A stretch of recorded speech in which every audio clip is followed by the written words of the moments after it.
Uh, these groups are too straightforward for their own good, and B and G, in my opinion, have the potential to play spoiler because a lot of people that are subscribed to my channel, you guys have been around for a while watching this sport, as I have.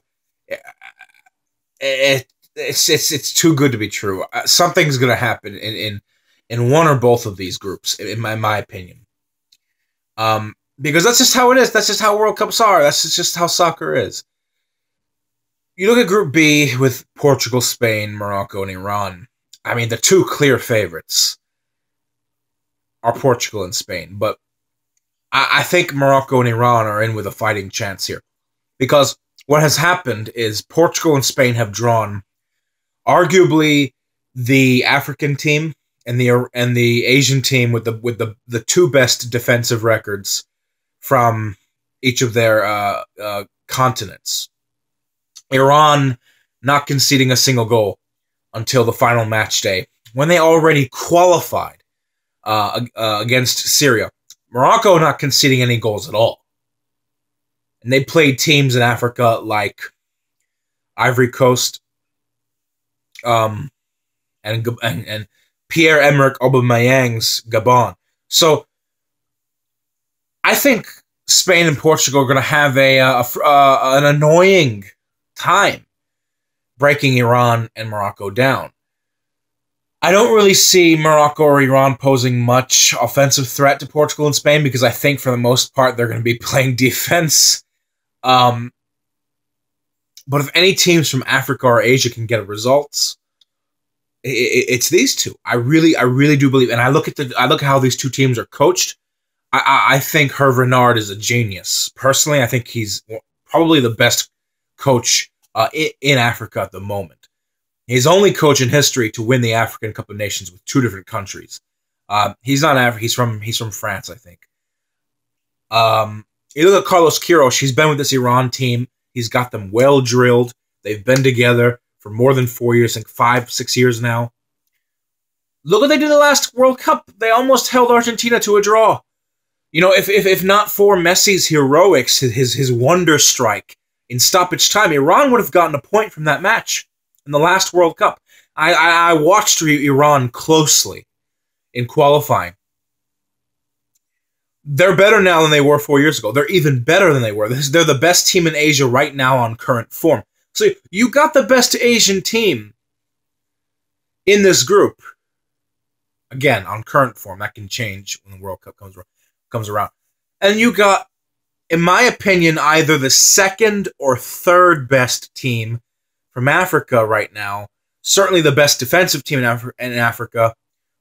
With Hervé Renard's Morocco. This is a tougher group than it looks. This is a tougher group than it looks. I still think Spain and Portugal are going to come through. But instead of looking... people think the final standings of this group are going to be like... let's say one of Spain or Portugal with 9 points, the other with 6, and then maybe Morocco, Iran, they'll get like a draw against each other 1-1. So like 9-6, 1-1. So, or something like 9-6, 3-0. Or even, a lot of people cynically believe it'll be like 7-7, 1-1.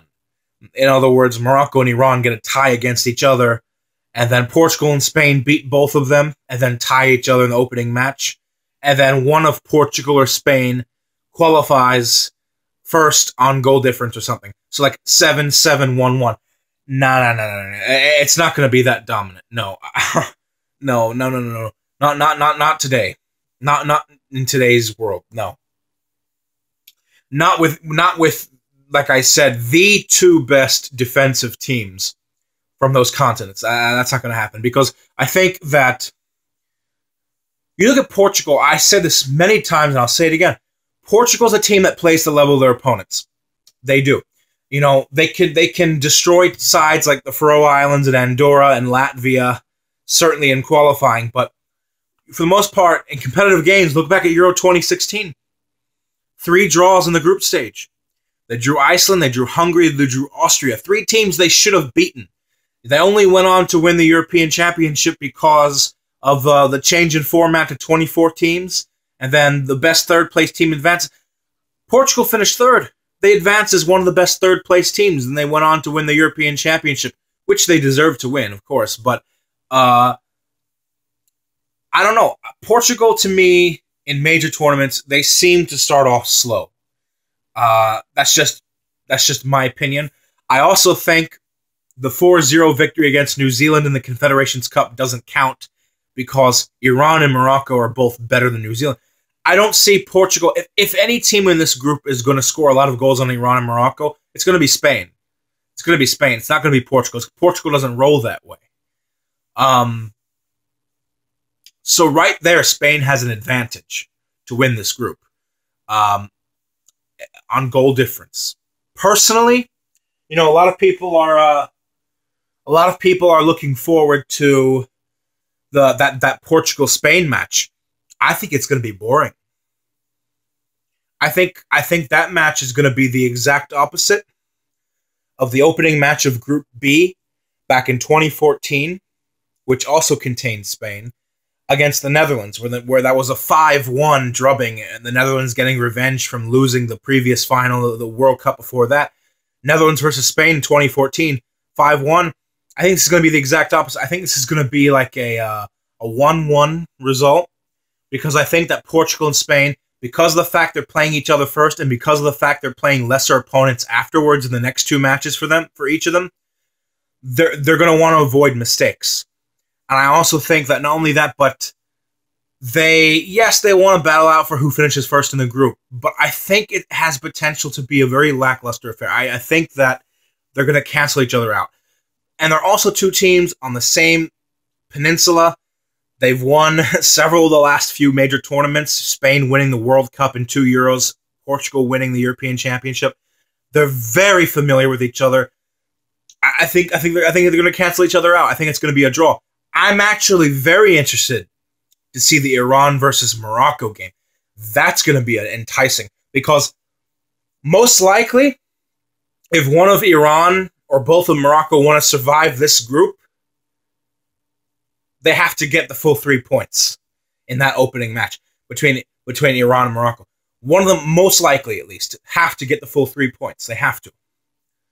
And then they might have to play a more open game, abandon that defensive style approach. And I will be very interested to see the tactical masterclass, the clash between Queiroz and Renard. Because I think Carlos Queiroz and Hervé Renard are 2 very, very good coaches, in my opinion. Also, for Queiroz, he's playing his home country in this group, Portugal. So that's going to be interesting to watch, you know? So I think this is a very interesting group. I definitely think Iran and Morocco have an outside chance, but still a chance. You know, and I have a feeling this group can be a possible upset, impossible spoiler. My predictions for this group, I said that Spain and Portugal would go through in that order, but points-wise, it's not going to be a 7-7-1-1 type thing. No.